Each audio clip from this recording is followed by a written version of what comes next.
Lên xe đi em ơi, ta tìm về nơi xa xôi, nơi bình yên mình có đôi, an nhàn sống cả cuộc đời. Tâm ta luôn thanh cao, không ganh đua nơi ồn ào, tâm lặng như dòng nước yên, quên lời danh quên muộn phiền.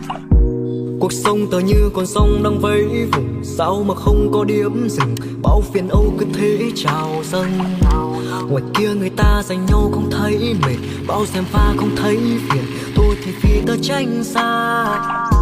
Ôi cuộc sống mệt quá trời, ta gạt tất cả đi tìm cho mình yên bình sau thời gian ngủ mê.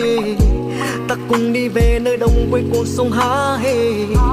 Cuộc sống cần tiền, một tô liều tranh và hai trái tim. Lên xe đi em ơi, ta tìm về nơi xa xôi, nơi bình yên mình có đôi, an nhàn sống cả cuộc đời. Tâm ta luôn thanh cao, không ganh đua nơi ồn ào, tâm lặng như dòng nước yên, quên lời danh quên muộn phiền. Tim ta luôn không xa, ta cùng sống chung một nhà, yêu đầm sâu ngày tháng qua, tập liều tranh cùng một hòa. Tâm ta luôn thanh cao, không ganh đua nơi ồn ào, tâm lặng như dòng nước yên, quên lời danh quên muộn phiền.